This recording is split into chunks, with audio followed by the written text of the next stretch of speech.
This is a hospital. People die. I was a nurse for less than 6 months when my nurse manager spoke those words to me. My patient came back from surgery on his bladder with a CBI that as a GN, I hadn't been trained on yet. For hours, he screamed and writhed in pain, and no matter what I gave him, nothing worked.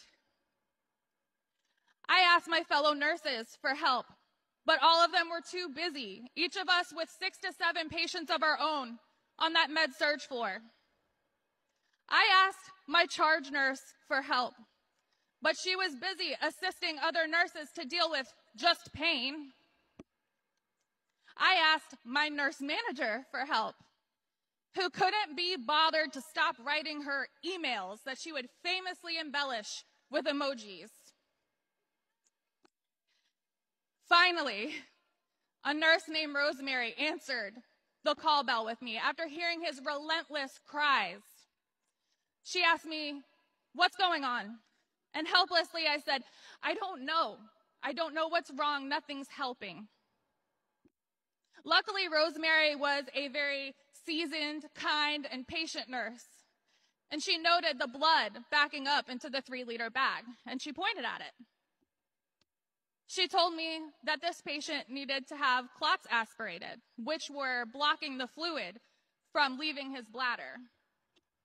That the weight of the 3-liter bag was on his freshly cut bladder, and that is why he was in so much pain. Rosemary walked me through clot aspiration, and immediately the patient had relief. She made sure that I was well informed on CBI management and belladonna opium suppositories before she had to hurry off and take care of her patients, but I could not continue taking care of another patient until I addressed the biggest issue. I barged into my manager's office to confront her, furious. I said, "I came to you. I came to the charge nurse. I came to the other nurses. No one could help me because you refused to staff us safely. We cannot continue like this. That man's bladder could have ruptured. He could have died."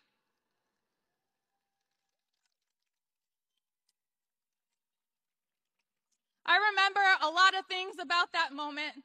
The smell of Santa Claus juice in the air, the sound of 1,000 alarms ringing in the background, the red nail polish on her nails as she kept clicking away. Not bothered enough to look up. And she replied, "This is a hospital. People die."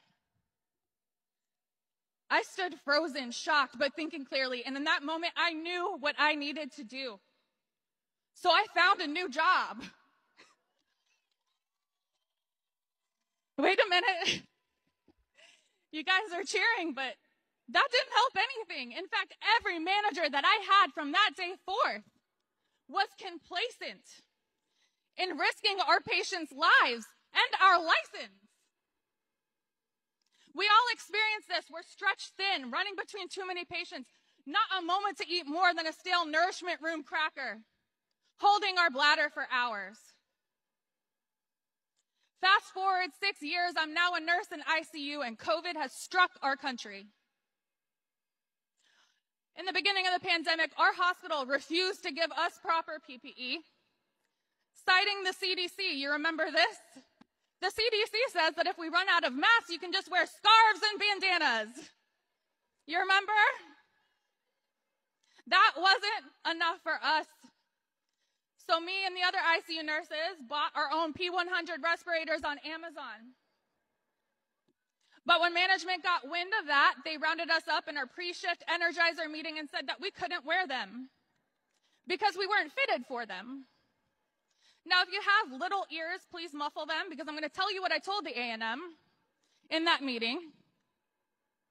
I said I sure as hell wasn't fitted for a fucking bandana.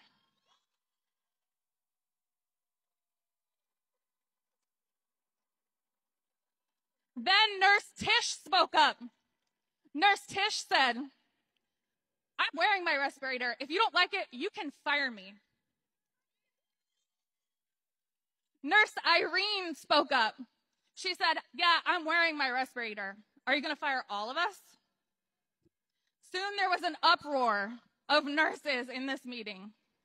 That shift was tense. Nurses congregated in the supply room, making vows to one another to wear their respirators and ignore management. We were going to go down together.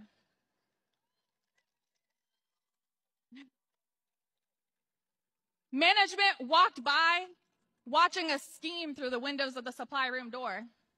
And we would look right back, daring them to try us.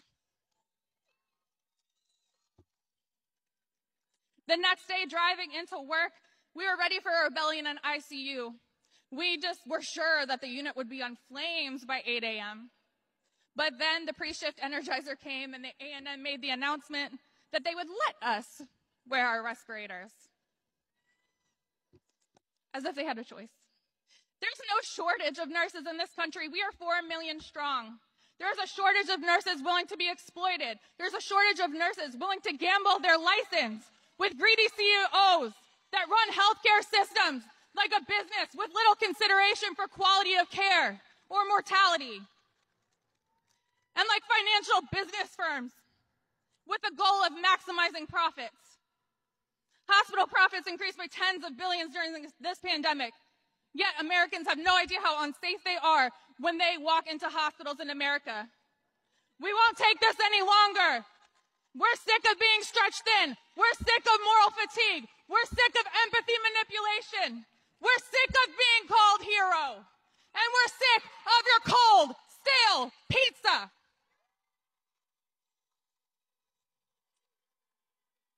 It is time for nurses who have given everything to this country to stand up and take our profession back.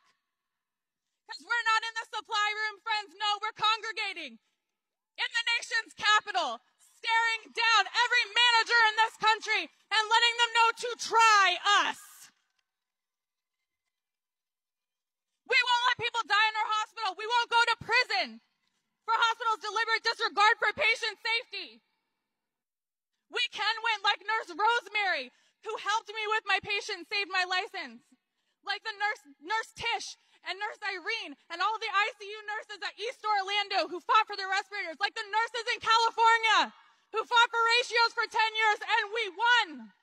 If we stand together, we can hold hospitals to a standard. We can pass the Nurse Staffing Standards for Hospital Patient Safety and Quality of Care Act.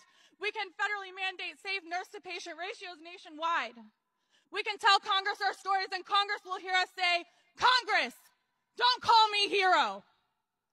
Give me work conditions that a human can thrive in.